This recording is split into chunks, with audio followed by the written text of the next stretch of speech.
ठीक है, तो लास्ट क्लास हम लोग देखे थे, उसमें कोई दिक्कत है? हम लोगों ने सीबी के बारे में जाना था कि specific heat different different processes में कुछ भी हो सकता है। तो सीबी जो है कांस्टेंट वॉल्यूम और कांस्टेंट प्रेशर पे था।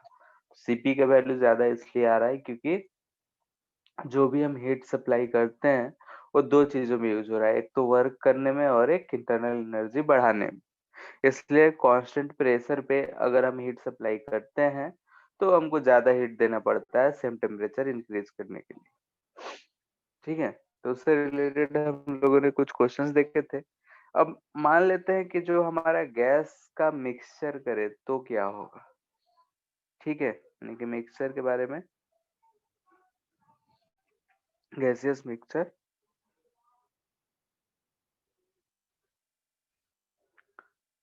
ठीक है, तो ये गैसियस स्टेट जो हम लोग पढ़े थे केमिस्ट्री में उससे रिलेटेड ही है। जैसे लेट से कि अगर दो हमारे पास गैसेस है, ऑफ कोर्स वो जो होना चाहिए आपस में रिएक्शन ना करे तभी मिक्स करेंगे तो रहेगा। अगर रिएक्शन करके तो कुछ और बना दिया तो अलग ही केस हो जाएगा। तो टू नॉन रिएक्टिव होने चाहिए अगर हम मिक्स कर रहे हैं तो। सर आप जो लास्ट क्लास में क्वेश्चन दिए थे उसका क्या आंसर होगा? क्वेश्चन क्या था? Alpha T raised power 1/2। Yes sir.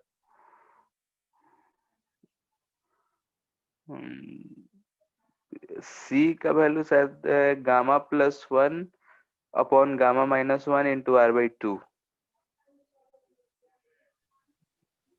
Yes sir, उसको सिंप्लीफाई करने से आर इक्वल आ रहा था। r/2 इतना है सी का वैल्यू।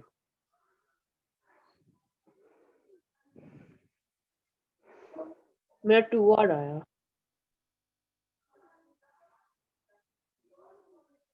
वर्क डन कितना आया था?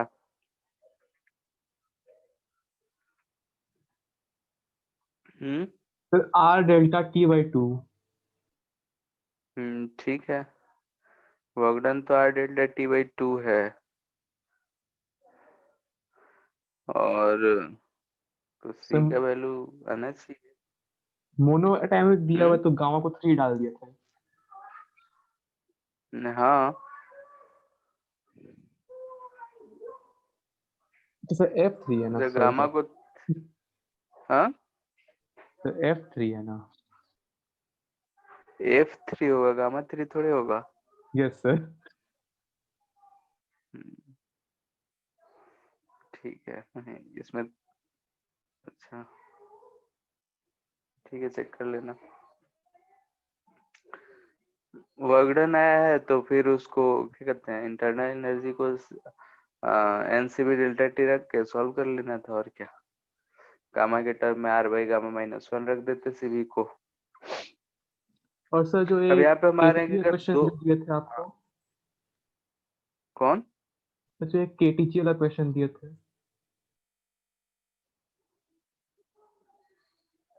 लास्ट क्लास जो डिस्कस कर रहे थे वो, यस सर, उसके पिछले वाले क्लास में। अभी देख, हाँ अभी देखे नहीं है, देख लेंगे। ठीक है, भूल गए थे। ठीक है, उसको एक बार चेक कर लेंगे फिर बताएंगे। उस दिन पता नहीं क्या हो रहा था, फिर से टाइम बर्बाद होगा। ठीक है, तो देखते हैं अभी आगे। तो गैसियस मिक्सचर है, अगर हम लोग के पास टू अनरिएक्टिव गैसेस है तो ही अगर हम मिक्स करेंगे तो कुछ फायदा है। नहीं तो अगर रिएक्टिव होगा, मान लेते हैं दो गैसेस को मिक्स किए और तीसरा कुछ और प्रोडक्ट बन गया तो दिक्कत है। तो टू अनरिएक्टिव गैसेस से मान लेते हैं कि गैस ए है एंड गैस 1 एंड गैस 2। तो एक का मोल गैस 1 प्लस हम गैस 2 मिक्स कर रहे हैं। इसके लिए नंबर ऑफ मोल्स N1 है, इसके लिए नंबर ऑफ मोल 2 है। मोलिकुलर वेट M1 है, मोलिकुलर वेट M2 है। ठीक है, यानी कि ये मोल है, ये मोलिकुलर वेट। ठीक है, तो अगर हम combined molecular weight of mixture find करेंगे तो क्या आएगा बताओ? M1 + M2। ये आता है N1 M1 plus N2 M2 by N1 plus M2. M2 N2 by N1 plus N2, ये आता है ना। Yes sir. ठीक है, कभी भी अगर मिक्सचर का अगर हम फाइंड करना हो मोलिकुलर वेट, तो M1N1 या N1M1 जिस भी ऑर्डर में लिखो कोई फर्क नहीं पड़ता है, बाई N1 plus N2। ठीक है, तो ये चीज हम लोग केमिस्ट्री में फाइंड करे होंगे। खैर, अगर हमको यहाँ पे सीपी सीवी दोनों का फाइंड करना है, गैसियस मिक्सचर है, सीवी फाइंड करना है या फिर सीपी फाइंड करना है, तो कैसे फाइंड करेंगे? तो अगर हम यहाँ पे दोनों गैस को मिक्स करते हैं, तो अगर हम ऐसा प्रोसेस रखें जिसमें कोई भी लॉस ना हो, लॉस ऑफ इंटरनल एनर्जी ना हो, तो टोटल इंटरनल एनर्जी क्या होगा? यानी कि if there is no loss in internal energy. ठीक है, अक्सर मिक्सिंग ऐसा ही होगा कि वहां पे कोई भी लॉस ऑफ इंटरनल एनर्जी नहीं होगा। इस केस में हम बोल सकते हैं कि यू ऑफ मिक्सचर जो होगा will be equal to U1 plus U2। U है यहाँ पे इंटरनल एनर्जी, तो यहाँ पे अगर हम लिखेंगे तो क्या लिखेंगे? N जो टोटल N होगा, CB mixture into delta T. Let say कि अगर ये सारा डेल्टा ही हो या किसी एक टेम्परेचर पे हो तो टी लिख सकते हैं, तो टी ही लिखते हैं, ज्यादा अच्छा है। पर बाय डेल्टा डेल्टा यहाँ पे U1 अगर लिखेंगे तो क्या लिखेंगे? N1 CV1 T1, same temperature पे रखे हैं लेट से, ये हो जाएगा N2 CV2 T। Same temperature पे अगर रखेंगे तो U यानी internal energy of mixture will be equal to sum of internal energy of both gases, क्योंकि इंटरनल एनर्जी में कोई लॉस या गेन नहीं हो रहा है। तो यहाँ से हम बोल रहे हैं N CV mix T S। यहाँ पे N जो है वो क्या है? तो यहाँ पे N है N1 प्लस N2। ठीक है, N जो है हमारा वो क्या है? N1 plus N2 total mole. Total mole तो डायरेक्टली ऐड ही कर सकते हैं। यहाँ से CV मिक्स जो हमको दिख रहा है वो हमको दिख रहा है N1 CV1 plus N2 CV2 divided by N1 plus N2। ठीक है, सिमिलरली हम कह सकते हैं कि CP मिक्स जो आएगा वो यही आएगा N1 CP1 plus N2 CP2 divided by N1 plus N2। In fact अगर हम डिग्री ऑफ फ्रीडम की बात करें, ठीक है,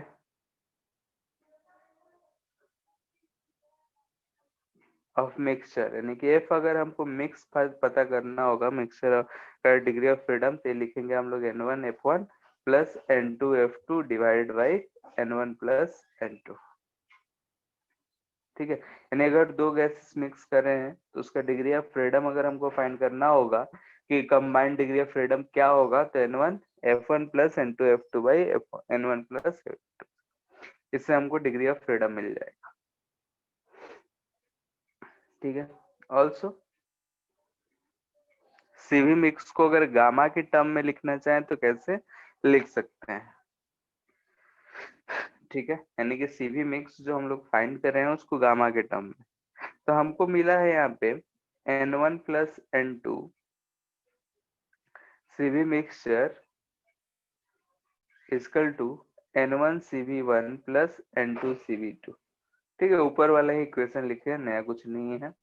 सीबी को अगर गामा के टर्म में हमको लिखना हो तो हम इसको आसान से लिख सकते हैं R by gamma minus one, तो हो जाएगा N1 प्लस N2, यहाँ gamma mixture minus one equal to यहाँ N1। R R सब जगह कैंसिल होता हुआ दिख रहा है इसलिए हम नहीं लिख रहे हैं,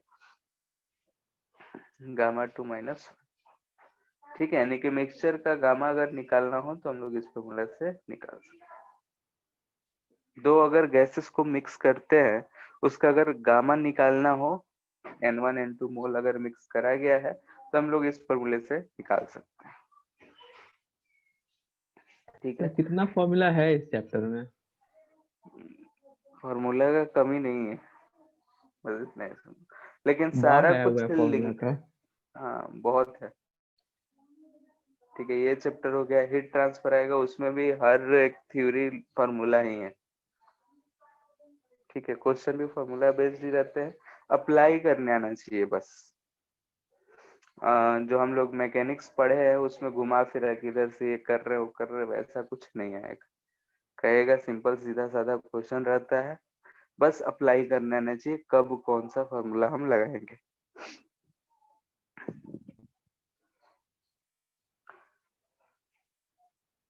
ठीक है, इस पे भी क्वेश्चन कर लेते हैं।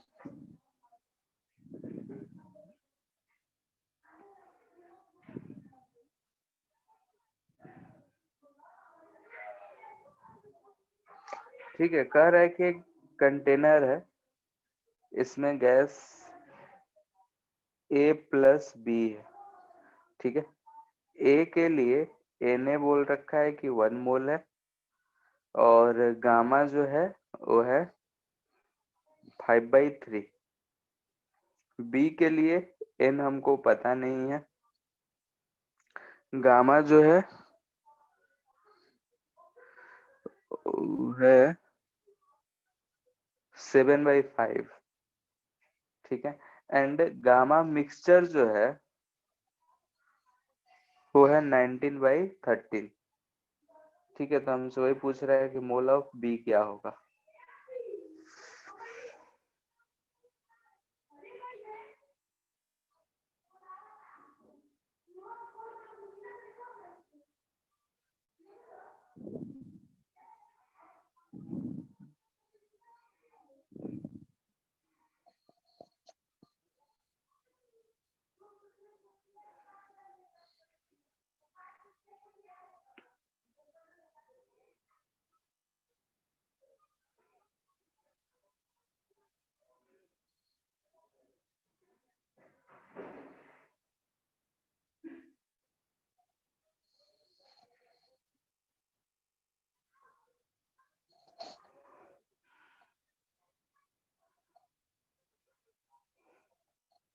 हो गया।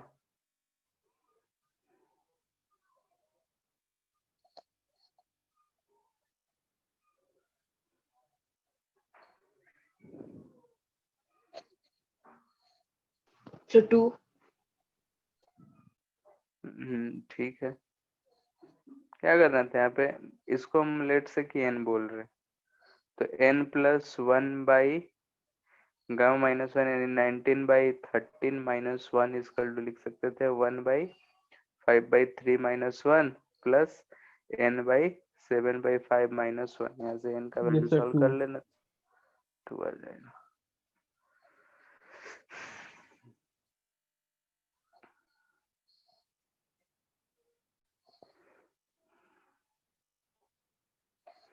ठीक है, फिर से ये मिक्सचर है। ठीक है, इसमें क्या है, 1 ग्राम ऑफ हाइड्रोजन गैस है एंड 1 ग्राम जो है हीलियम गैस, दोनों इसमें है। 1 gram hydrogen and 1 gram of helium. बोल रहा है how much heat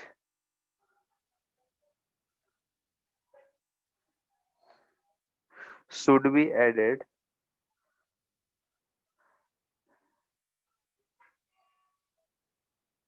so that temperature increases from 0 degree to 100 degree Celsius।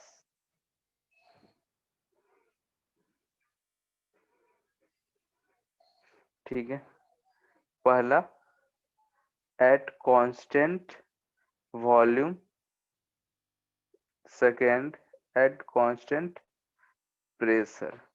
R का वैल्यू बोल रहा है कि 2 कैलोरी पर मोल पर केल्विन यूज करना है।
तो दोनों को गामा ने दिया है।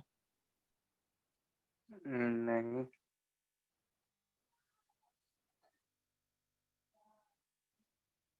Sir degree of freedom use करके निकालना होगा CPCB.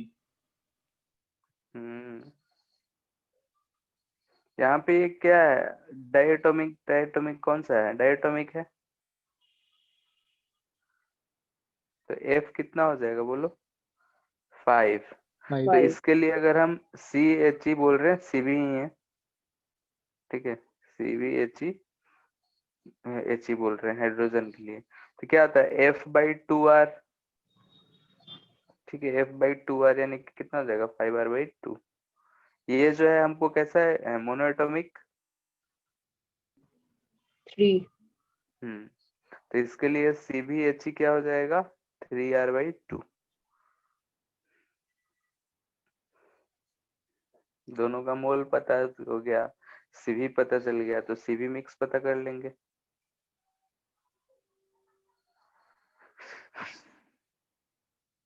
Thirteen by six are आ रहा है। ठीक है,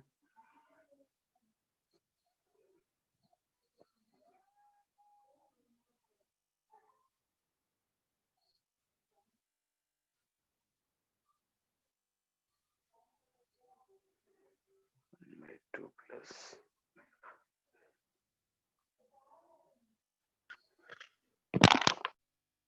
कितना है? 13r/6। ठीक है, सीवी मिक्स आ गया, तो हीट हम लोग आराम से निकाल सकते हैं।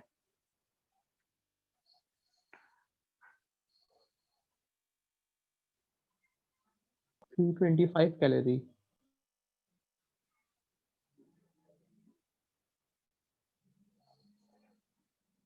क्या हो जाएगा?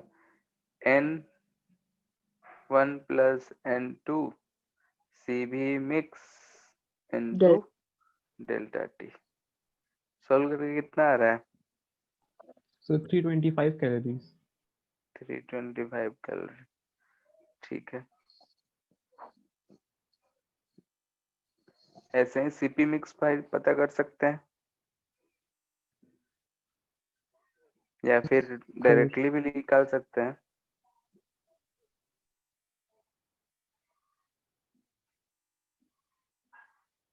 लिख सकते हैं हम लोग यस सर। 19r/6। तो इसे सॉल्व कर लेंगे, अपना आ जाएगा।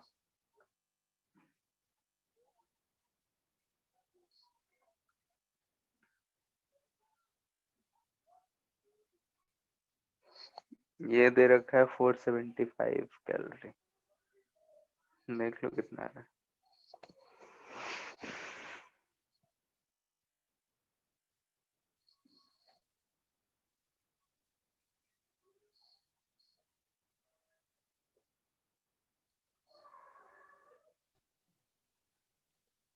475 कैलोरीज। ठीक है,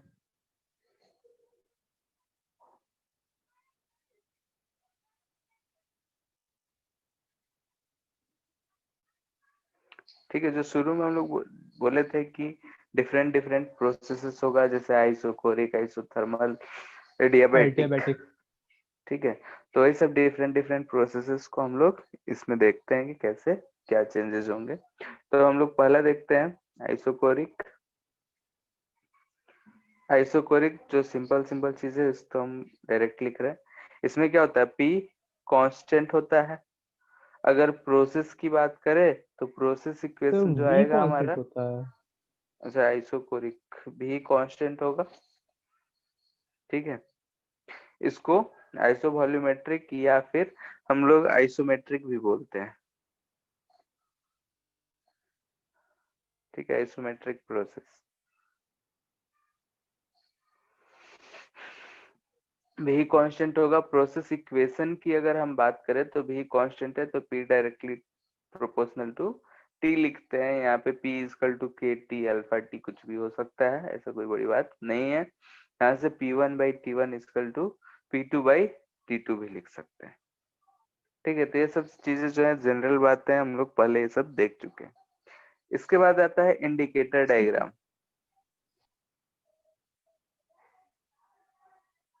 ठीक है। इंडिकेटर डायग्राम जनरल टर्म में अगर हम बात करें तो ये पीवी कर्व को बोलते हैं जनरली, कोई से कभी बोलते हैं, लेकिन जनरली पीवी कर्व को ही हम लोग इंडिकेटर डायग्राम बोलते हैं। हार्ड एंड फास्ट नहीं है, यानी कि जनरल टर्म। तो यहाँ पे हम पीवी कर्व अगर बनाएंगे तो ऐसा कुछ पीवी कर्व बनेगा। क्या है, भी कांस्टेंट है, भी कांस्टेंट है तो हमारा जो कर्व होगा ऐसा जाएगा, या फिर ऐसा आ सकता है। एक में दिख रहा है कि भाई कांस्टेंट वॉल्यूम पे प्रेशर बढ़ रहा है और एक में दिख रहा है कि प्रेशर घट रहा है। ठीक है, तो इसको हम लोग बोलते हैं आइसोकोरिक हीटिंग। ठीक है, यानी कि इसमें हीट कर रहे हैं, टेम्परेचर बढ़ रहा हो तो प्रेशर बढ़ रहा है। ठीक है, इसको बोलते हैं हम लोग आइसोकोरिक कूलिंग। ठीक है, यानी कि इसमें अगर हम ध्यान दें तो इस केस में हमको दिख रहा है कि टेम्परेचर जो है ये बढ़ रहा है, इस केस में टेम्परेचर घट रहा है, प्रेशर घट रहा है, टेम्परेचर घट रहा है। ठीक है, अगर हम टेम्परेचर बढ़ रहा है तो इंटरनल एनर्जी की अगर हमको बात किया जाए, यानी कि इंटरनल एनर्जी डेल्टा यू की अगर बात किया जाए, तो इस केस में टेम्परेचर बढ़ रहा है तो ये भी क्या होगा, इंक्रीज होगा। इस केस में अगर हम बात करेंगे तो डेल्टा यू जो होगा वो डिक्रीज होगा। तो यू इंक्रीज करेगा ना? हाँ, यू मतलब इंटरनल एनर्जी। ठीक है, यानी डेल्टा यू पॉजिटिव रहेगा, डेल्टा यू निगेटिव रहेगा, ऐसा कर सकते थे। ठीक है, यानी कि इंटरनल एनर्जी इस केस में बढ़ेगा, इस केस में घटेगा। प्रेशर इंक्रीजिंग डिक्रीजिंग तो देख ही रहा है, यहाँ प्रेशर जो है इंक्रीजेज है, यहाँ प्रेशर जो है डिक्रीजेज, किस सेम वॉल्यूम पे। तो यहाँ पे हमको दिख रहा है कि इसको हम बोलते हैं आइसोकोरिक हीटिंग, टेम्परेचर बढ़ रहा है, इसमें आइसोकोरिक कूलिंग, टेम्परेचर घट रहा है। टेम्परेचर बढ़ रहा है, घट रहा है, तो हम डायरेक्टली इंटरनल एनर्जी को बोल सकते हैं कि इंटरनल एनर्जी बढ़ रहा है या फिर घट रहा है। वर्क के बारे में अगर हमको कमेंट करना होगा तो हम क्या कहेंगे, वर्क डन जीरो ही रहेगा, इसमें भी जीरो ही रहेगा, क्योंकि आइसोकोरिक है, वॉल्यूम कांस्टेंट, तो वर्क जीरो। ठीक है, हीट के बारे में अगर हम बात करें, ठीक है, तो हीट हम जानते हैं कि वर्क डन जीरो है, तो हीट यानी डेल्टा क्यू को लिखते थे हम लोग delta W plus delta U. Work done तो जीरो ही है, यानी कि जो भी हमारा इंटरनल एनर्जी वाला ज्यादा केस है होगा। वही। इसमें क्या होगा, इंक्रीज करेगा हीट, यानी कि हीट इंक्रीज करने का मतलब ये हुआ कि यहाँ पे हम पॉजिटिव यानी कि सप्लाई हो रहा है। ठीक है, हीट जो है सप्लाइड है, यहाँ पे माइनस आएगा डेल्टा क्यू, निगेटिव आने का मतलब क्या है कि विथड्रॉन है। Released. ठीक है, रिलीज या फिर विथड्रॉ किए हैं सिस्टम से, ऐसा कह सकते हैं। ठीक है, यानी कि सिस्टम को हम सप्लाई किए हैं, यहाँ से सिस्टम ने रिलीज किया या फिर सिस्टम से हम विथड्रॉ किए। ठीक है, या फिर heat is taken out from system या फिर heat flows from system to surrounding, किसी भी लैंग्वेज में कहो ये चीज समझ में आता है। ठीक है, अब यहाँ पे कुछ टर्म्स यानी कि कुछ पैरामीटर्स की अगर हम बात करें इस केस में, तो सबसे पहले तो स्पेसिफिक हीट। ठीक है, स्पेसिफिक हीट कांस्टेंट वॉल्यूम है तो सीवी यूज करेंगे F/2R। ठीक है, सब कुछ हम लोग पढ़ चुके हैं, वही अब डायरेक्टली लिख रहे हैं। वर्क डन जीरो लिखेंगे, डेल्टा यू एन सी भी डेल्टा टी लिखेंगे, यानी कि हम वो एफ की टर्म में लिख सकते हैं N F R delta T by, हाँ F/2 था ना।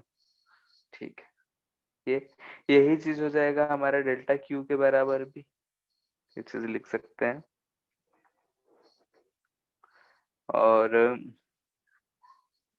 गामा के टर्म में भी लिख सकते थे हम लोग N R delta T upon gamma -1। सारा कुछ हम लोग डिस्कस कर लिया, प्रोसेस में क्या क्या चीजें हैं वो एक जगह पे लिख रहे हैं बस। एक चीज और है, बल्क मॉडुलस।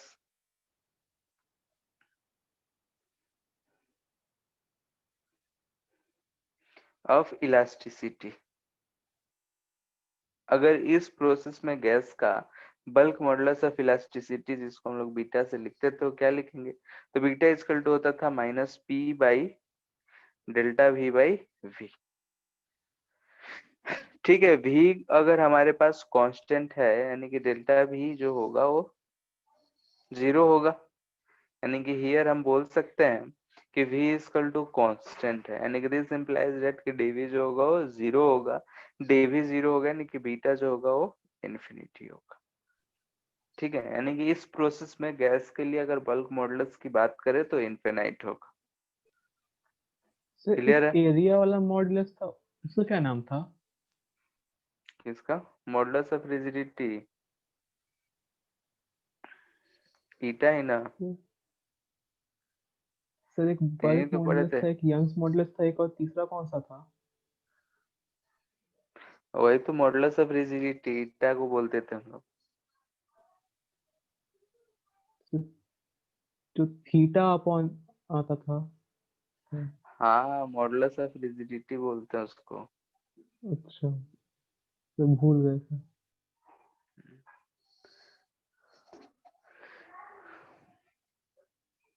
ठीक है, नेक्स्ट प्रोसेस है आइसोबेरिक। ठीक है, सारे प्रोसेस में क्या क्या आते हैं वो सारी चीज हम लोग एक जगह पे लिख लेते हैं, उसके बाद क्वेश्चंस करेंगे। इसमें मोस्टली चीज हम लोग देख चुके हैं, बस एक जगह पे देख रहे हैं, बस लिख रहे हैं, बस और कुछ नहीं। आइसोबेरिक यानी कि P इक्वल टू कांस्टेंट। ठीक है, P कांस्टेंट यानी कि V is directly proportional to temperature, यानी कि हम यहाँ से बोल सकते हैं V1/T1 इक्वल टू V2/T2। अगर हम इसके लिए कर्व बनाए, पीवी कर्व,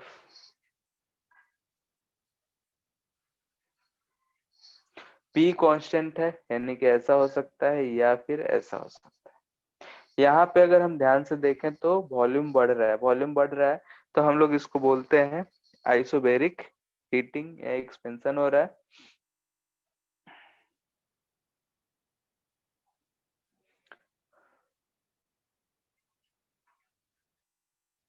ठीक है, जनरली हम लोग एक्सपेंशन टर्म यूज करते हैं, इसमें हम देख रहे हैं कंप्रेशन,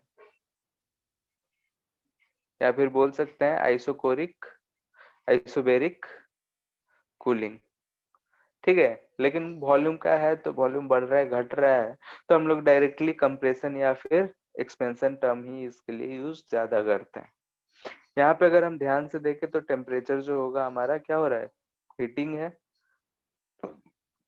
तो टेम्परेचर इंक्रीज, इसमें टेम्परेचर डिक्रीज हो रहा है। Internal energy increases, internal energy इस केस में डिक्रीजेस। वर्क डन, बोलो इसमें क्या होगा? V2 माइनस V1 पॉजिटिव होगा। पॉजिटिव होगा, यानी कि एक्सपेंशन हो रहा है तो पॉजिटिव, कंप्रेशन हो रहा है तो निगेटिव, क्योंकि फाइनल वॉल्यूम जो है इनिशियल से कम। पहले भी हम लोग बोले थे कि जब एक्सपेंशन हो तो वर्क पॉजिटिव होगा, कंप्रेशन हो तो वर्क निगेटिव होगा। तो ऑफ कोर्स डेल्टा क्यू के बारे में हम लोग क्या बोल सकते हैं? दोनों पॉजिटिव, तो ये भी क्या आएगा पॉजिटिव, यानी कि सप्लाइड होगा। यहाँ पे अगर एक दोनों डिक्रीज हो रहा है तो निगेटिव, यानी कि रिलीज्ड होगा। ठीक है, हीट जो होगा रिलीज हुआ होगा सिस्टम से, यहाँ सप्लाई हुआ है। पैरामीटर्स,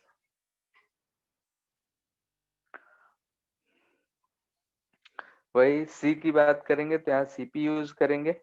सीपी क्या यूज करता है, बोलो?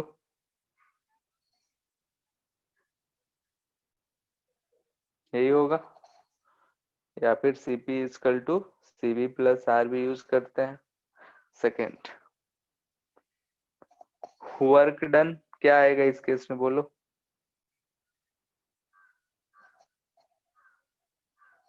Hello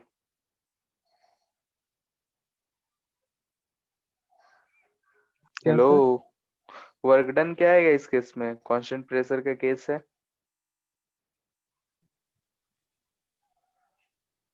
sir PV2 minus V1। यही आएगा। स्कोर क्या लिख सकते हैं हम लोग? NR T2 minus T1। Yes sir. NR delta T भी लिख सकते हैं। इंटरनल एनर्जी डेल्टा U अगर लिखना हो तो हम लोग NCV डेल्टा T ही रहेगा, यानी कि NR delta T upon gamma minus 1 लिख सकते हैं। अगर डेल्टा Q की बात करें हम क्या लिख सकते हैं इसको? NCP डेल्टा T, यानी कि N gamma R delta T upon gamma minus 1। इन दोनों को अगर जोड़ते हैं तो भी यही आएगा, बल्क मॉडुलस।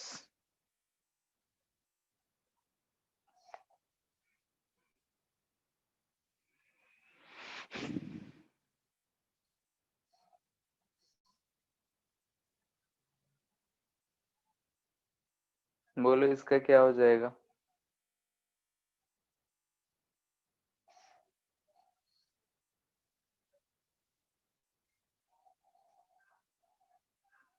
हम्म 0. 0 हो जाएगा। ठीक है, बीटा जो है इसके लिए 0 हो जाएगा। तो हम लोग देखें कि दो प्रोसेसेस देख लिए, सारा कुछ लगभग हम लोग पहले से पढ़ चुके हैं, नया कुछ इसमें नहीं है, सिर्फ बल्क मॉडुलस वाला है, तो हम लोग चेक करके लिख दे रहे हैं कि क्या हो रहा है। नेक्स्ट प्रोसेस देखते हैं, आइसोथर्मल। इसमें नया होगा वही एडियाबैटिक प्रोसेस, तो उसको देखेंगे हम लोग। बाकी ये सब तो हम जानते हैं इसलिए डायरेक्टली लिख रहे हैं। आइसोथर्मल प्रोसेस यानी कि ऐसा प्रोसेस जिसमें टेम्परेचर जो रहे वो कांस्टेंट रहे। ठीक है, ऐसा प्रोसेस यानी कि जिसमें जो भी चेंजेस हो, कुछ भी हो, लेकिन टेम्परेचर को कांस्टेंट होना चाहिए। ऐसे प्रोसेस को हम लोग बोलते हैं isothermal process. Ideal gas equation के लिए टेम्परेचर अगर कांस्टेंट है तो पीवी इक्वल टू कांस्टेंट कहते हैं। ठीक है, या फिर P1 V1 equal to P2 V2 ये कहते हैं। ठीक है, अब इसका इसेंशियल कंडीशन क्या होना चाहिए? सर बल्क मॉड्यूलस का जो फॉर्मूला था उसमें न्यूमरेटर में तो बस प्रेशर रहता था, डेल्टा पी नहीं रहता था।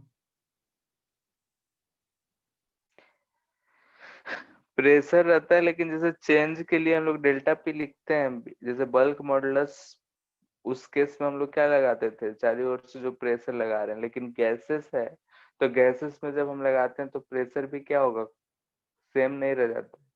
वहां पे जो था सॉलिड के लिए हम लोग पढ़े थे तो डायरेक्टली से पी लिखते थे। ठीक है, यहाँ गैसेस है इसलिए डेल्टा पी लिखते हैं। यहाँ जो भी है ये किसके लिए हम लोग बात कर रहे हैं, गैस के लिए। जो हम लोग पिछले चैप्टर में पढ़े थे वो सॉलिड के लिए था, इसलिए वहां पे हम लोग पी लिखते थे क्योंकि फोर्स आता था। ठीक है, नहीं समझ में आया सर। जैसे वहां पे हम लोग सिर्फ सॉलिड को कंसिडर किए थे तो सॉलिड के लिए पी लिखते हैं, F/A आता है। लेकिन यहाँ पे हम गैसेस की बात कर रहे हैं तो गैसेस में डेल्टा पी लिखते हैं। तो बस इतना ही है ना? हाँ ठीक है सर। ठीक है, अब आइसोथर्मल होने के लिए इसेंशियल कंडीशन ऑफ प्रोसेस क्या होना चाहिए? सबसे पहला आइसोथर्मल है, यानी कि अगर हम हीट दे रहे हैं तो टेम्परेचर बढ़ना नहीं चाहिए। यही मतलब हुआ कि आइसोथर्मल है, अगर हम हीट सप्लाई अच्छा, कर रहे हैं तो temperature of the gas increase नहीं होना चाहिए। इसके लिए वाल्स ऑफ कंटेनर कैसे होना चाहिए? तो walls of container isothermal. Should be, Isothermal. हाँ आइसोथर्मल वॉल्स होता है ना? हाँ, तो वही क्या कंडीशन होना चाहिए आइसोथर्मल वाल होने के लिए कि walls of the container should be perfectly insulating होना conducting। चाहिए। इंसुलेटिंग होगा तो कैसे होगा? ठीक है, कंडक्टिंग होना चाहिए to allow free exchange of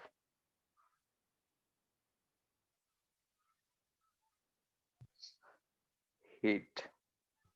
तो फिर फ्री एक्सचेंज होगा तो वो अपना टेम्परेचर मेंटेन रखेगा। हाँ,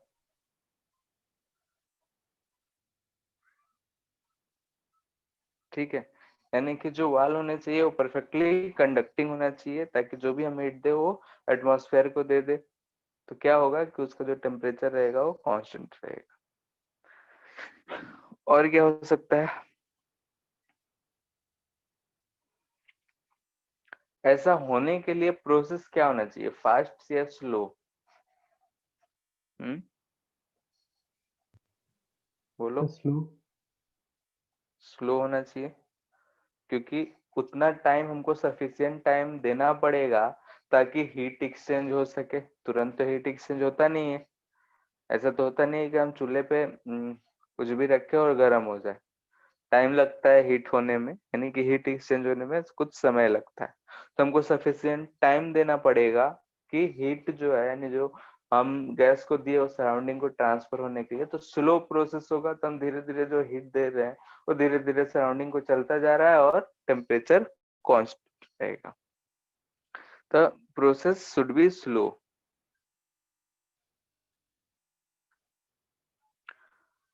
स्लो होना चाहिए, क्यों होना चाहिए? टू प्रोवाइड सफिशिएंट टाइम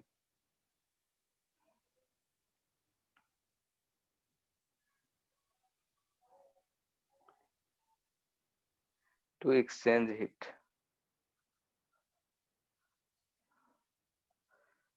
ठीक है, ये दो इसेंशियल कंडीशन है हमारे कि अगर प्रोसेस आइसोथर्मल हो तो ये दोनों होने चाहिए। Wall of the container conducting होने चाहिए ताकि अलाउ कर सके जो हम हीट दिए हैं सराउंडिंग में वो लॉस कर जाए तो temperature constant.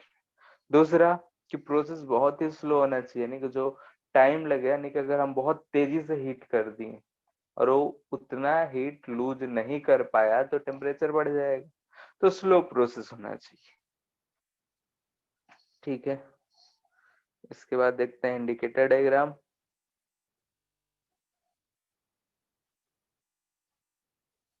Indicator diagram generally PV curve होता है। तो यहां से हमको दिखा कि P और V, तो पीवी कर्व में PV इजकल टू कांस्टेंट है, यानी कि P is inversely proportional to 1/V। 1/V है तो हमको ऐसा कर्व मिलेगा। ठीक है, लेट से अगर हम मान लेते हैं कैसा, दो आइसोथर्म्स है, इसको हम लोग बोलते हैं आइसोथर्म्स। ये T1 टेम्परेचर है, ये T2 टेम्परेचर है। तो इसमें T1 T2 ज्यादा कौन कैसे होगा ये हम बताए भी थे, कैसे चेक T2 ज्यादा करते हैं? होगा। T2 ज्यादा होगा। किसी भी एक प्रेशर या वॉल्यूम पे हम लोग चेक कर लेंगे। प्रेशर सेम है, यहाँ पे हम दिख रहा है कि V2 और ये V1। ठीक है, नहीं, ये V2 है, ये V1 है। सेम प्रेशर पे हम देख रहे हैं कि V2 ज्यादा है तो T2 जो होगा वो क्या होगा, ग्रेटर देन T1 होगा। ठीक है, अगर हम स्लोप की बात करें, स्लोप ऑफ पीवी कर्व क्या आएगा, बोलो।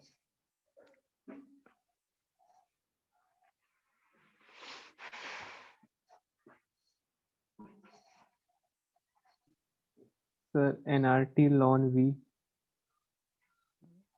नहीं, पीवी इजकल टू क्या होता है, कांस्टेंट है। इसका स्लोप क्या आएगा, slope of PV curve dp/dv ही होगा। Yes sir. तो यहाँ से अगर हम करेंगे तो क्या आएगा, पी dv प्लस भी dp इजकल टू, इधर तो कांस्टेंट है, 0 हो जाएगा। यहाँ से हमको दिख रहा है dp/dv is equal to minus p/v। ठीक है, यस सर। ये स्लोप आ रहा है इसका माइनस p/v। किसी भी एक पॉइंट की अगर हम बात कर रहे हैं, जैसे ऐसा कर्व है, अगर हम इस पॉइंट की बात कर रहे हैं ये P हो गया, ये V हो गया, तो यहाँ पे कुछ P डैश आया होगा या B डैश आया होगा। तो इस पॉइंट पे अगर हमको ये स्लोप निकालना है तो स्लोप दिख रहा है निगेटिव में तो है ही, तो स्लोप अगर लिखेंगे तो minus P dash by V dash लिखेंगे। ठीक है,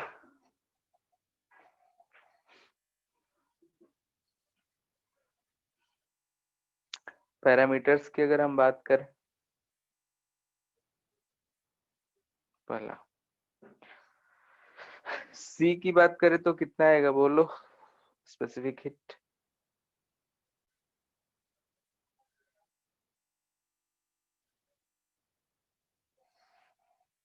हम्म,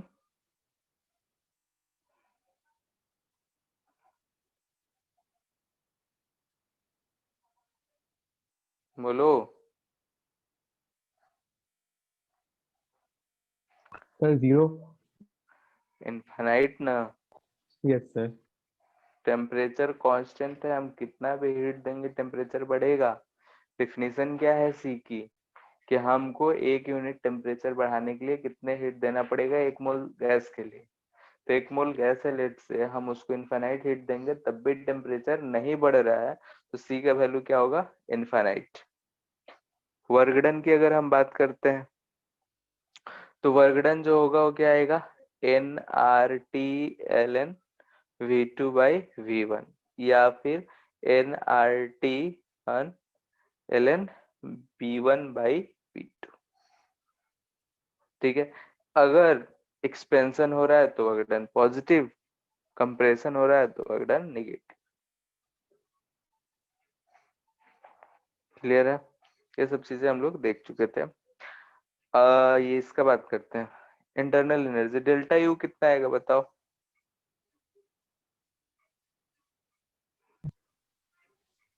0। 0। ये क्या होता है, N C B delta T, delta T ही 0 है हमारा, तो चेंज इन इंटरनल एनर्जी 0। ठीक है, यानी कि अगर हमको डेल्टा क्यू लिखना हो तो ये delta W plus delta D you लिखते हैं, तो ये तो 0 ही हो गया, तो ये जो भी वर्क होगा उसी के बराबर होगा। यानी कि किसके बराबर हो जाएगा, तो NRT L N V2 by V1, यानी कि इसी के बराबर ये टर्म तो 0 हो जाता है।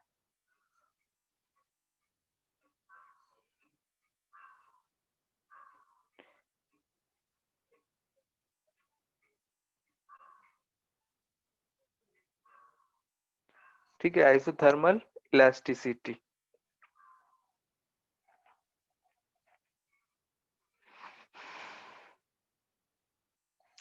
ठीक है, आइसोथर्मल इलास्टिसिटी को हम लोग ई नॉट से लिखते हैं, और ई नॉट जो होता है वो प्रेशर के बराबर आता है। ठीक है, नहीं जो अगर प्रेशर किसी भी एक पॉइंट की बात किया जाए तो पी के बराबर आएगा। ठीक है, ये भी डिफाइन होता है स्ट्रेस अपॉन स्ट्रेन, तो डायरेक्टली हम लोग लिखते हैं कि ई नॉट से डिफाइन होगा isothermal elasticity is equal to pressure होता है। ठीक है, तो ये आया कैसे? हम लोग को बस ये याद रखना है, कहीं जरूरत भी नहीं है। ठीक है, कभी सवाल इससे ही डायरेक्टली थ्योरेटिकल पूछता है। ये स्ट्रेस अपॉन स्ट्रेन है, गैसेस के लिए पढ़ा जाता है, लेकिन हम लोग के सिलेबस में नहीं है तो इसलिए हम लोग नहीं पढ़ते हैं, सिर्फ सॉलिड्स के लिए ही पढ़े हैं। ठीक है, यानी कि नॉट आइसोथर्मल भी। इलास्टिसिटी होता क्या है? हाँ, आइसोथर्मल आइसोथर्मल इलास्टिसिटी होता मतलब क्या कि है? गैसेस है उसका कंप्रेसिबिलिटी को बताता है बस। जैसे कि हम लोग गैस है उसको कंप्रेस कर रहे हैं, क्या कर रहे हैं, तो किस फैक्टर पे डिपेंड करता है। तो पहला दोनों केसेस में उसको हम लोग देखें तो delta P by minus delta V by V करे, यानी कि हम प्रेशर अप्लाई कर रहे हैं तो वॉल्यूम आ रहा है। इसका भी अगर डिराइव करना चाहे तो वहीं से आता है ये चीज कि B is equal to delta P by delta V by V से ही आएगा। ठीक है, लेकिन यहाँ पे हम लोग ई नॉट लिखते हैं और ये प्रेशर के बराबर होता है। कैसे देखो, दिखा देते हैं इक्वेशन से। इक्वेशन से तो डायरेक्टली हम लोग लिख सकते हैं, कांस्टेंट है, यहाँ से हम बोल सकते हैं P delta V plus V delta P is equal to 0। यहाँ से हम इस इक्वेशन में लाने का कोशिश करते हैं, तो P इजकल टू देखो ध्यान से minus delta P by delta V by V हमको दिख रहा है। ठीक है, तो ये जो हमारा मॉडुलस ऑफ इलास्टिसिटी हम लोग उधर बोलते थे बल्क मॉडुलस, यहाँ पे हम लोग आइसोथर्मल इलास्टिसिटी बोलते हैं। और ये जो आ रहा है किसके बराबर आ रहा है, तो प्रेशर के बराबर आ रहा है। ठीक है, यस तो हम लोग को बस डायरेक्टली इसमें याद रखना होता है। आता इसी इक्वेशन से है पीवी कर्व से।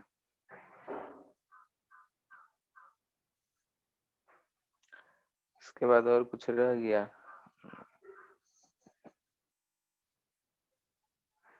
वर्क डन स्पेसिफिक हीट हो गया सब। ठीक है, तो ये सारे चीज थे हमारे कुछ कुछ, कि अगर हमारे आइसोथर्मल प्रोसेस हो तो हम कैसे यूज करेंगे, एडियाबैटिक हो तो कैसे यूज करेंगे, क्या होगा, तो सब चीज।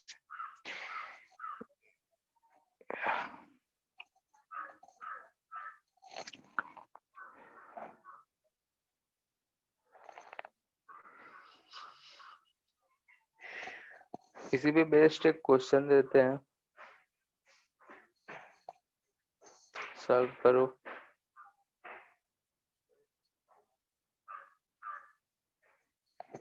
पीवी कर्व है, ऐसे 3 आइसोथर्म्स हैं।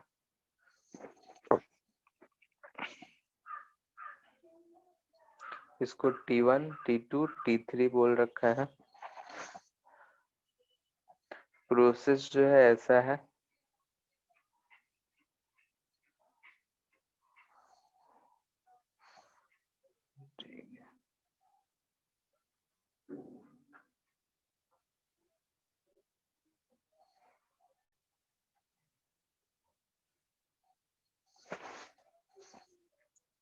A B C D।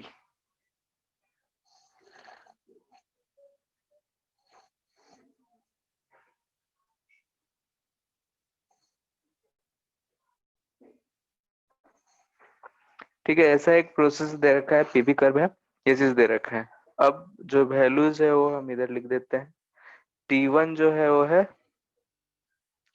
4000 kelvin, T2 जो है वो है 2000 केल्विन, T3 जो है 1000 केल्विन।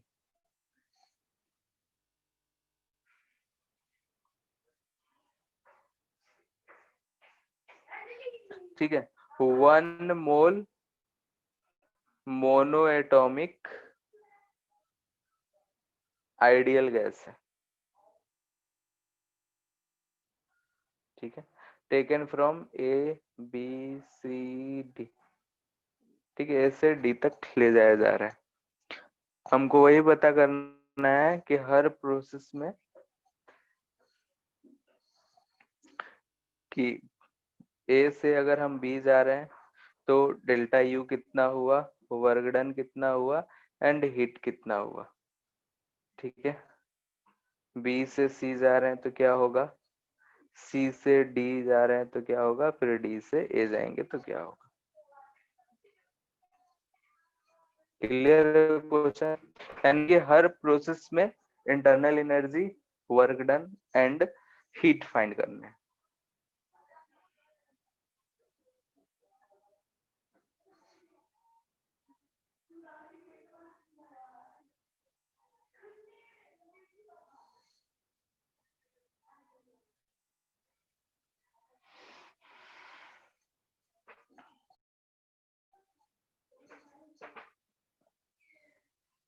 क्वेश्चन क्लियर है?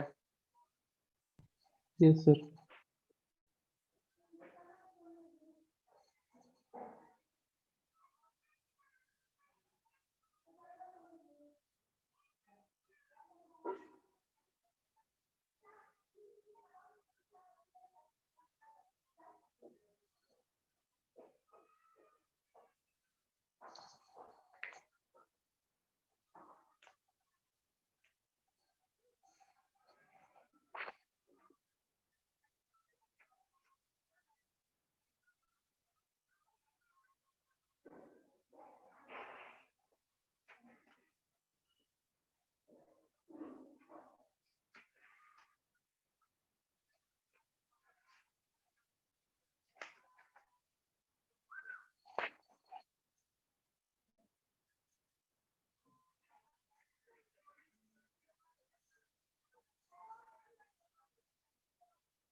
हो गया।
सीबी अगर हम बात करें तो सीबी कितना आएगा, मोनोएटॉमिक है 3/2r।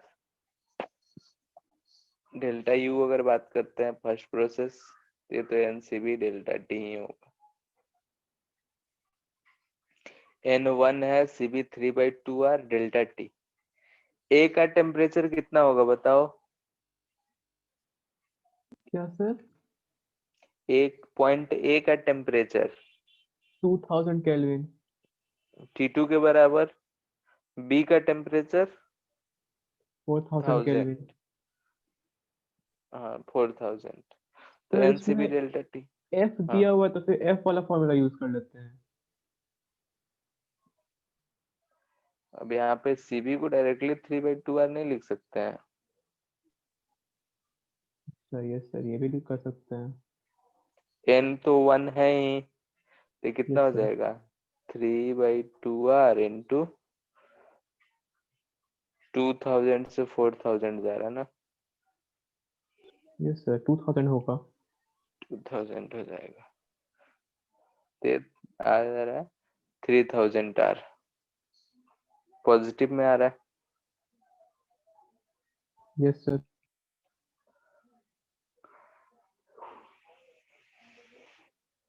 ठीक है, ए से बी जो है आइसोकोरिक प्रोसेस है, ठीक है। तो आइसोकोरिक प्रोसेस है, तो डेल्टा डब्ल्यू की बात करें तो हम एन आर, हाँ आइसोबारिक प्रोसेस है ना? हाँ आइसोबारिक है, तो हम एन आर डेल्टा टी लिख सकते हैं। एन तो 1 है, आर है, डेल्टा टी 2000 यानी 2000 आर आ रहा है। तो ये डेल्टा क्यू कितना आ जाएगा, दोनों को जोड़ देंगे 5000 आर। ठीक है, बी से सी आइसोकोरिक है, तो वगड़न हम पहले से निकाल लिए हैं।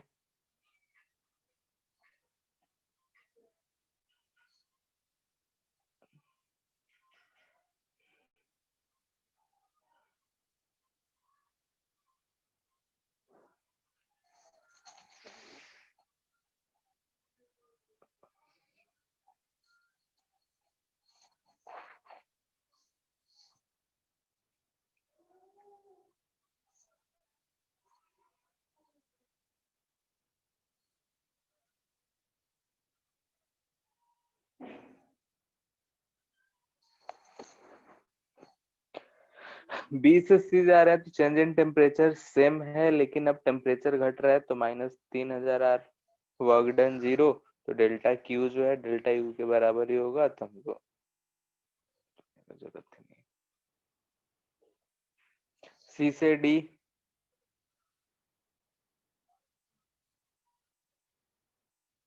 2000 से टेम्परेचर जा रहा है, अच्छा ये 3 है नीचे वाला, 2000 से 1000 यानी कि माइनस में आएगा 3/2 -1500।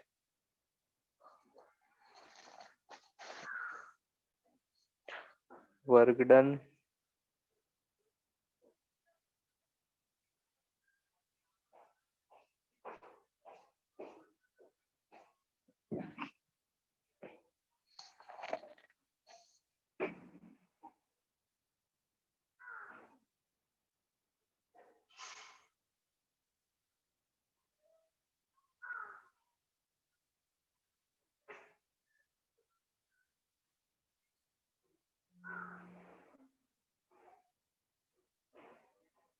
इतना ही आ रहा है?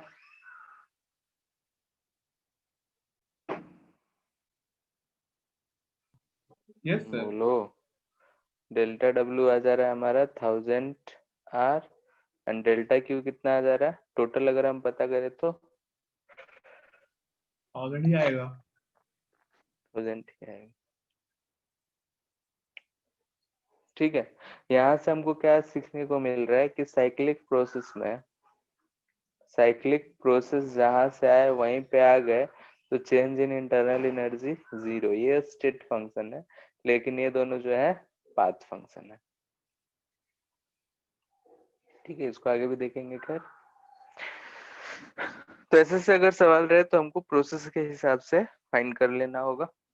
ठीक है, और भी बहुत सारे क्वेश्चंस करेंगे। नेक्स्ट प्रोसेस तब तक देखते हैं हम लोग adiabatic process.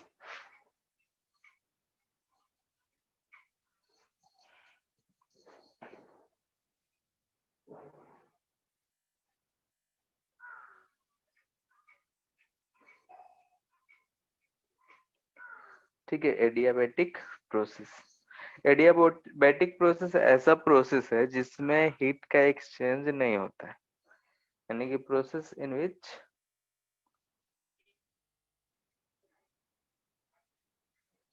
No exchange of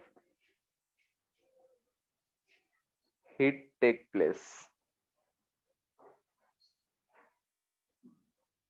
ठीक है, heat exchange of course system and surrounding की बात हो रहा है, सिस्टम से सराउंडिंग या सराउंडिंग से सिस्टम की ओर कोई भी हीट एक्सचेंज नहीं है, यानी कि डेल्टा क्यू जो होगा वो 0 होगा।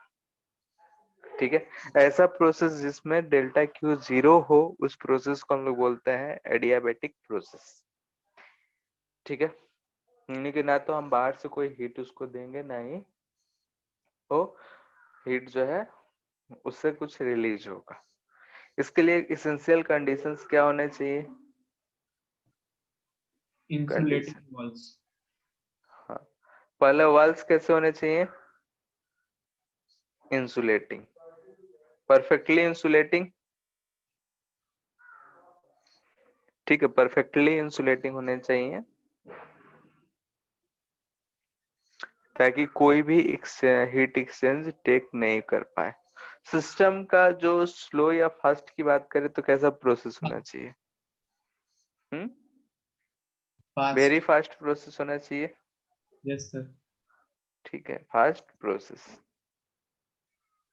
जैसे कि अगर जो ब्लास्ट ऑफ टायर होता है साइकिल का या फिर किसी चीज का, टायर ब्लास्ट करता है या बलून ब्लास्ट करता है, तो ये सब प्रोसेस कैसा प्रोसेस हो जाएगा?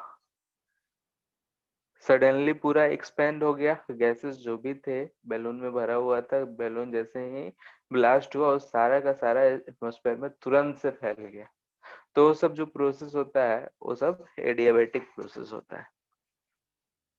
ठीक है, यानी कि सडन कंप्रेशन हो या फिर सडन एक्सपेंशन हो, तो ऐसे प्रोसेस को हम लोग बोलते हैं कि वो एडियाबैटिक प्रोसेस होगा। अब हम ये जानते हैं कि रियल लाइफ में ये उतना ज्यादा प्रैक्टिसेबल नहीं है, फिर भी हम लोग जो है मान लेते हैं कि 90% 95% भी सेटिस्फाई करता है, तो हम लोग बोलते हैं कि एडियाबैटिक। रियल लाइफ में अगर बात करें, जैसे साइकिल का ब्लास्ट हो गया, बलून का ब्लास्ट हो गया, बोल तो रहे कि एडियाबैटिक प्रोसेस है, लेकिन 100% है, 100% नहीं होगा, लेकिन फिर भी हम लोग बोलते हैं कि एडियाबैटिक प्रोसेस। ठीक है, अब इसमें अगर हम प्रेशर और वॉल्यूम ये सब में रिलेशन निकालना चाहें तो क्या रिलेशन आता है? ठीक है, यानी कि रिलेशन बिटवीन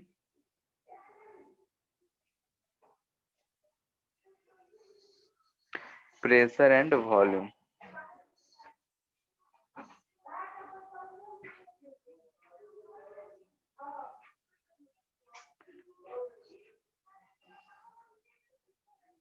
ठीक है, एडियाबैटिक प्रोसेस के दौरान पी और वी में क्या रिलेशन आएगा? जैसे बाकी सब में तो हमने देखा कि जो भी आना था आ गया, लेकिन इसमें क्या आएगा? ठीक है, अगर हम लेट से कोई भी प्रोसेस है जिसको हम P1 B1 से P2 B2 ले जा रहे हैं, तो इस केस में क्या होगा, क्या प्रोसेसेस होंगे? तो एक तो हमको दिख रहा है कि डेल्टा Q जो है वो 0 है। यहाँ से हमको क्या मिल जाएगा, delta U plus delta W equal to 0। ठीक है, एक इक्वेशन तो हमको ये मिल रखा है। और क्या सोच सकते हैं बताओ?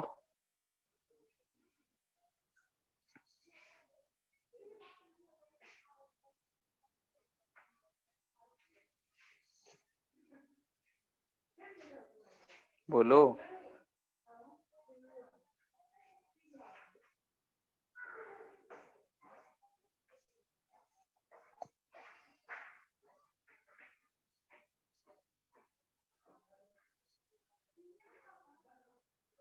सर प्रेशर कांस्टेंट रहता है एडियाबैटिक प्रोसेस में? नहीं, जरूरी नहीं है। तो इंटीग्रेशन ऑफ पी डेल भी होगा तब। हाँ, तो डेल्टा के टर्म में तो ऐसे इधर भी तो अगर हम स्मॉल डी लगा दें तो ऐसे तो लिख ही सकते हैं ना, इंटीग्रेशन दोनों तरफ लगाएं या फिर नहीं लगाएं, सिंपली लिखें। चलो कह रहे हो तो इसको भी डी लगा देते हैं ताकि लिखने में आसानी हो। अब ठीक है? Yes sir. ठीक, दोनों चीज सेम ही चीज है, बस हम लोग एनालिटिकल लिख रहे हैं, मैथमेटिकली नहीं जा रहे हैं इसलिए। ठीक है, dt के टर्म में लिख दिया। अब इंटीग्रेशन मान लियो कम नहीं लगा है, तो ये चीज हमको एक इक्वेशन मिल रहा है ऊपर वाले से। अब और क्या निकाल सकते हैं बताओ? एक हमारे पास आइडियल गैस इक्वेशन है,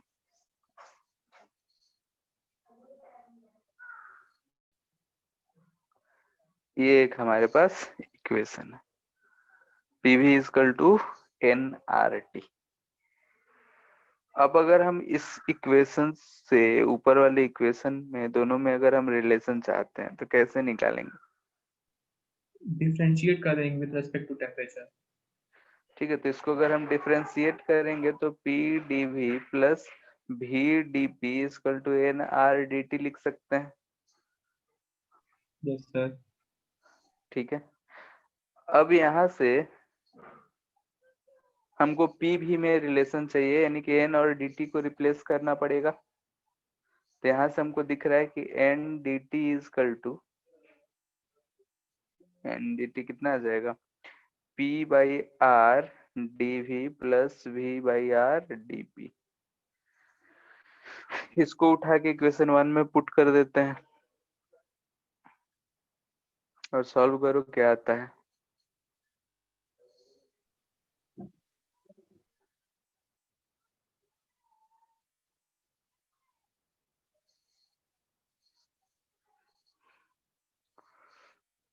P बाई आर CV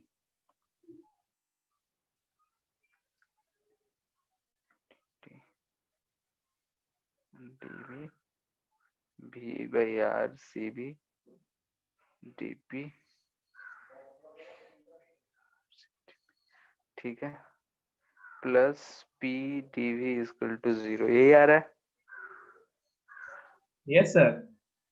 ठीक है, तो यहाँ से अगर हम देख रहे हैं dV dV वाले को साथ लिख लेते हैं, तो P तो बाहर आ जा रहा है और क्या R भी अगर हम कॉमन ले लें तो यहाँ से हमको मिल जा रहा है CV plus R dV plus V by R CV dP, यही मिल रहा है। ठीक है, कैलकुलेशन एक बार देखते जाना। CV प्लस R जो है CP है, R तो क्या भी कर सकते हैं, तो PCP dV plus VCV dP equal to 0। हमको P और V में रिलेशन चाहिए तो मिल तो गया। यहाँ से हम बोल सकते हैं dP by P equal to CP by CV minus dV by V। इतना ही है, इसको हम लिख सकते हैं minus gamma dV by V। इतना में किसी कोई दिक्कत? बस रिलेशन है, ऊपर से हम मैथ्स करते आ रहे हैं, बाकी तुम लोग देख सकते हो, डायरेक्टली इक्वेशन भी लिख सकते थे।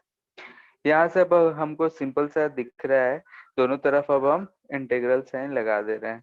ठीक है, तो यहाँ से अगर इंटीग्रेशन कर रहे हैं तो क्या आएगा, ln p। ठीक है, p1 से p2 ले जा रहे हैं, इसको हम v1 से v2 ले जा रहे हैं। गामा जो है कांस्टेंट है, तो इसको हम ln p2 बाई p1 लिख सकते हैं, डायरेक्ट लिख रहे हैं। यहाँ पे आ जाएगा minus gamma ln v2 by v1। ठीक है, हम लॉग हटाना चाहते हैं तो इसको लिख सकते हैं p2 by p1 is equal to v1 by v2 raise to power gamma. ठीक है, यानी कि यहाँ से आ रहा है p2 v2 raise to power gamma is equal to p1 v1 raise to power gamma. यहाँ से हम जनरली लिख सकते हैं कि pv raise to power gamma is equal to constant होगा, तो ये जो प्रोसेस होगा वो एडियाबैटिक प्रोसेस होगा। ठीक है, इतना कहानी जो भी हुआ, लेकिन इस चीज को याद रखना है, pv raise to power gamma अगर कांस्टेंट रहा तो ये प्रोसेस एडियाबैटिक होगा, यानी कि ये रिलेशन है हमारा p एंड v का for adiabatic constant adiabatic process. Clear है, बोलो। Yes sir. ठीक है, कैलकुलेशन में कहीं कोई दिक्कत? No sir. ठीक है, ऊपर दो चीज है, उसके बाद मैथ से तुम लोग सॉल्व कर सकते हो। ठीक है, तो यहाँ से आया pv raise to power gamma is equal to constant. याद रखना है कि अगर एडियाबैटिक प्रोसेस है तो pv raise to power gamma is equal to constant होगा। जैसे कि अगर हम बोलते थे कि आइसोथर्मल है तो pv इजकल टू कांस्टेंट, यानी गामा की जगह 1 हुआ करता था। ठीक है, खैर रिलेशन बिटवीन अगर p एंड v बोला, p एंड t बोला जाए तो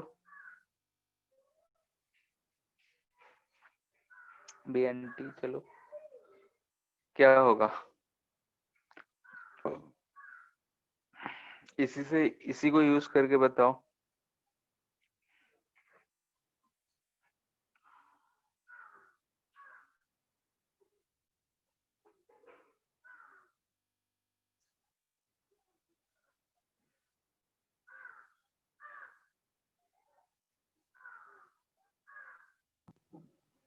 सर nRT इंटू v का power gamma minus 1 equal to constant. NRT क्यों रखेंगे, v और t सिर्फ,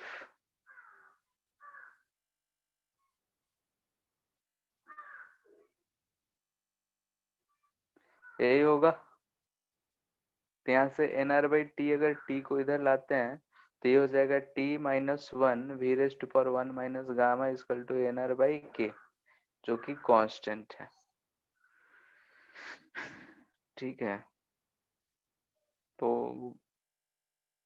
माइनस को हटा ही देते हैं, तो माइनस को हम हटा देते हैं तो यहाँ से आ जाएगा t v raise to power gamma minus 1 is equal to constant. ये हमारा इक्वेशन है। ठीक है, t v raise to power gamma minus 1 is equal to constant.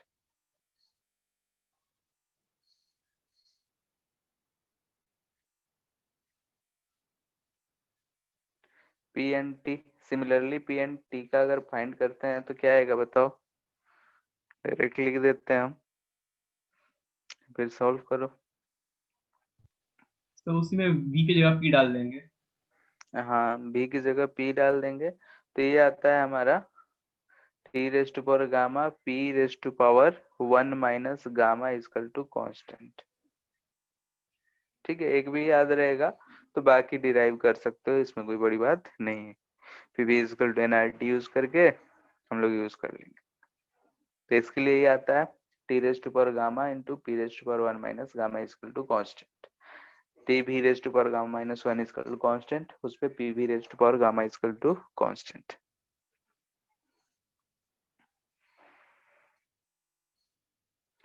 ठीक है, अगर इंडिकेटर डायग्राम की बात करें,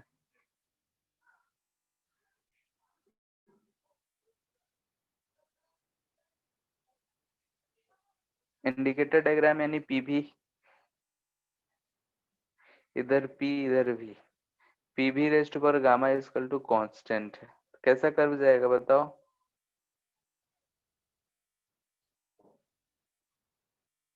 ऐसा ही कुछ जाएगा। Yes sir. ठीक है, ऐसे जाएगा। इसका स्लोप अगर हमसे पूछा जाए तो dp बाई dv होगा, कितना आएगा?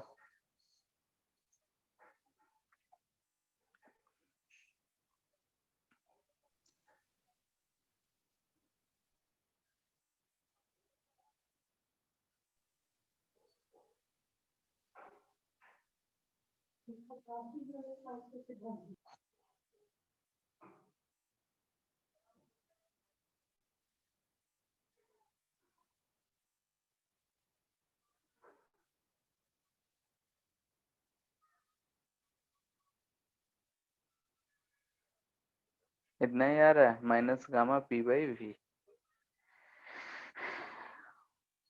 ठीक है,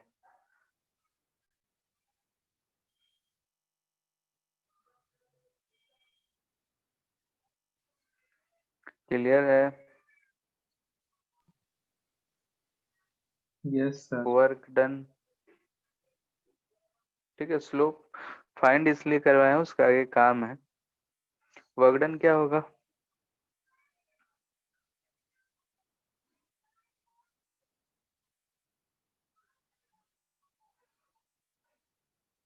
डेल्टा क्यू तो 0 है, तो डेल्टा डब्ल्यू जो होगा वो माइनस डेल्टा यू के बराबर होगा, यानी कि minus N C B delta T use कर सकते हैं हम लोग इस केस में। यानी कि डेल्टा डब्ल्यू क्या हो जाएगा? Minus N R delta T upon gamma minus 1। ठीक है, बाकी पीवी का है, उससे को भी इंटीग्रेट करके सॉल्व कर सकते हो, ऐसी कोई बड़ी बात नहीं है। तो इस चैप्टर में बड़ी बात कहाँ आएगी? कहीं नहीं, मैथ्स नहीं लग रहा तुम लोगों की, फॉर्मूला याद है तो सब मैथ्स ही है। Yes sir. अब मैथ पढ़ने सीखने थोड़े बैठे हैं। स्पेसिफिक हीट, इस केस में स्पेसिफिक हीट क्या होगा बताओ? हीट है ही नहीं तो 0 होगा। Yes sir. ठीक है, और इसमें क्या रह गया?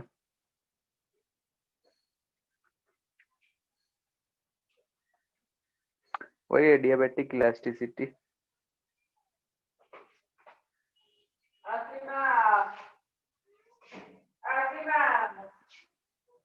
ठीक है, फिर से वहीं से अगर हम बीटा से लिख रहे हैं तो minus delta P by V, delta V by V. इसको सॉल्व करेंगे तो कितना आता है? अभी कहीं सॉल्व किए थे ना, डेल्टा पी बाई डेल्टा, यहीं पे देखो, minus minus gamma P gamma हो पी। जाएगा।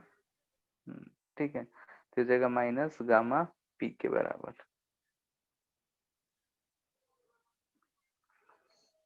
ठीक है,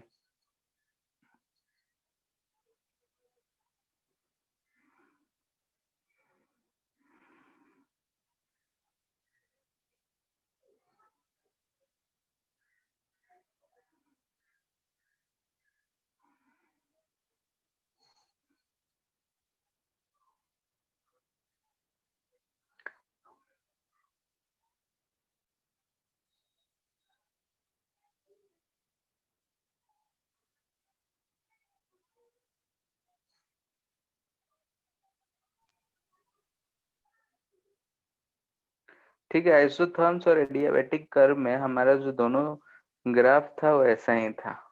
सर पहला वर्ड क्या लिखे हैं? स्टिफनेस। ठीक है सर। ठीक है, जैसे कि अगर हम लोग देखें पीवी कर्व में ऐसा था। ठीक है, अ,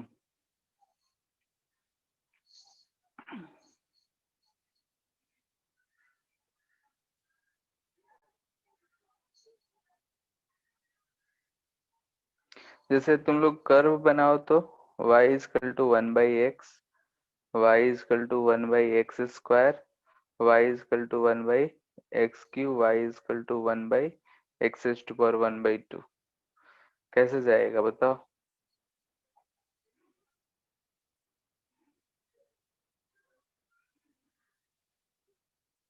हम्म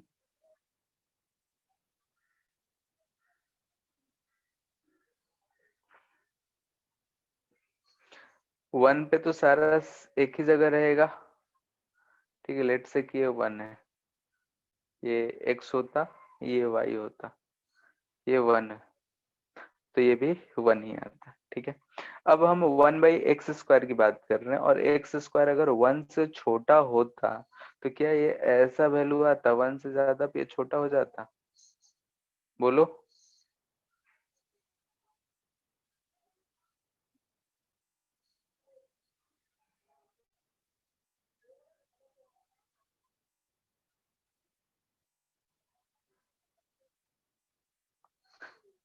हेलो। तो फिर से बोलिए एक बार। जैसे कि अगर हमको ऐसे इक्वेशंस मिल जाए तो हम कर्व बनाएंगे, तो 1 जब पुट करेंगे तो x1 y1 कोई दिक्कत नहीं है। यस ठीक है, सर, सब में वही रहेगा। वही रहेगा। लेकिन अगर हम बात करते हैं जैसे यहाँ पे x equal to Y by 1/x है, अगर हम नीचे अब x² रखें तो x² x जब 1 से छोटा हो तो नीचे का टर्म जो है इसके कंपैरिजन में ज्यादा बड़ा रहेगा। बोलो, इधर वाले टर्म में 1/x² का कहेंगे तो यहाँ पे आएगा, फिर ऐसा नीचे चला जाएगा, होगा ऐसा। 1 से यस छोटा रहेगा तो y का वैल्यू ज्यादा रहेगा, जब 1 से ज्यादा होगा तो y का value as compare to 1/x कम हो जाएगा। Yes sir. ठीक है, वैसे ही अगर हम पावर बढ़ाते जाए तो हमारा कर्व क्या ऐसा आता जाएगा। Yes sir. ठीक है, हाइपरबोलिक ही है सब, भले ही स्ट्रेट लाइन जैसा भी दिखे लेकिन सारा का सारा क्या है, हाइपरबोलिक। ठीक है, तो इस चीज को ध्यान में रखना है। यहाँ पे अगर हम स्लोप की बात करते हैं तो स्लोप ऑफ आइसोथर्म वो आया था -p/v, मैग्नीट्यूड की बात करें तो p/v, और स्लोप ऑफ एडियाबैटिक ये आया था -γ/p/v। तो स्टीपर कौन सा होगा? स्लोप ऑफ एडियाबैटिक जो होगा ज्यादा होगा। Greater than slope of isotherm होगा। मैग्नीट्यूड का। हाँ, सिर्फ मैग्नीट्यूड की बात कर रहे हैं। ठीक है, स्लोप माइनस साइन तो ये दिखा रहा है कि 90 डिग्री से ज्यादा है, यानी कि जो हमारा है ऐसा कुछ होगा। ठीक है, मैग्नीट्यूड की अगर बात कर रहे हैं तो स्लोप ऑफ एडियाबैटिक जो है greater than slope of isothermal है। ठीक है, तो हम बोलेंगे कि ये जो है मोर स्टीपर होता है।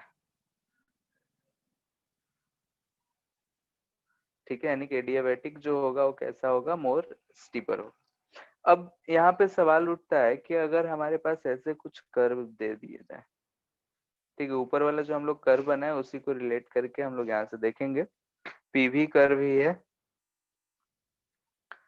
ठीक है, एक तो है कि हम सेम जगह पे थे, सेम हमारा इनिशियली जो पॉइंट था सेम था, अब हम दो प्रोसेसेस से हम एक्सपेंशन हुआ है। ठीक है, यानी कि हमारा इनिशियल पोजीशन था, यहाँ से हम एक प्रोसेस ए है, एक ए से बी एक प्रोसेस जा रहा है, ए से सी दूसरा प्रोसेस है, दोनों हमको क्या दिख रहे हैं, हाइपरबोला ही दिख रहे हैं। तो इसमें से ए से बी, यानी कि हम इसको अगर फर्स्ट बोल रहे हैं इसको सेकंड बोल रहे हैं, तो कौन सा प्रोसेस आइसोथर्मल होगा और कौन सा प्रोसेस एडियाबैटिक होगा? बोलो।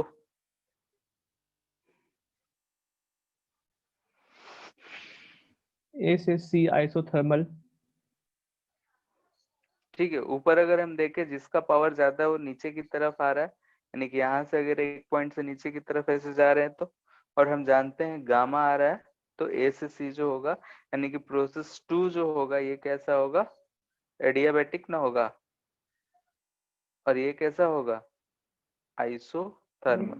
क्योंकि आइसोथर्मल में 1/x वाला ही केस रहेगा, इसमें 1/x का पावर गामा रहेगा, गामा 1 से ज्यादा होता है, तो ये सेकंड वाला जो होगा एडियाबैटिक, ऊपर वाला आइसोथर्मल। यहाँ पे अगर हम फिगर देखें तो वर्क डन आइसोथर्मल और वर्क डन एडियाबैटिक कौन ज्यादा है? आइसो। आइसो आइसोथर्मल का वर्क डन ज्यादा है, ठीक है। टेम्परेचर की बात करें तो टेम्परेचर किस में ज्यादा बड़ा है?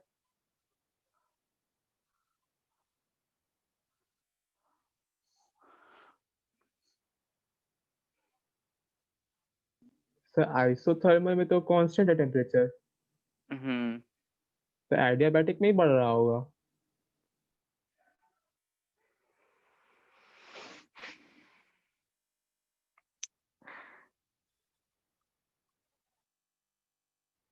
आइसोथर्मल में तो जो पॉइंट ए का है वही पॉइंट बी का होगा, ठीक है।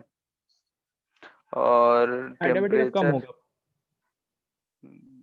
कम होगा कैसे?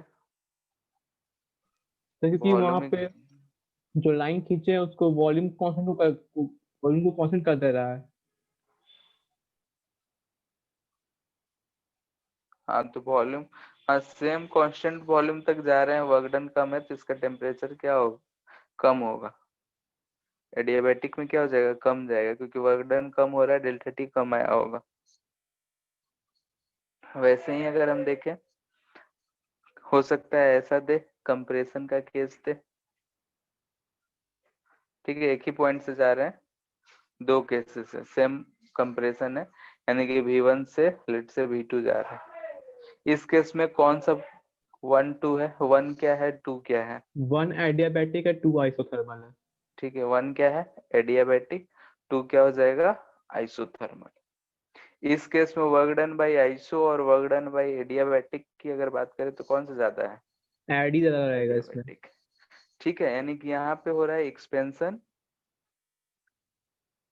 और यहाँ पे है कंप्रेशन, ठीक है। तो इस चीज को ध्यान में रखना है कि किस केस में कैसा होता है।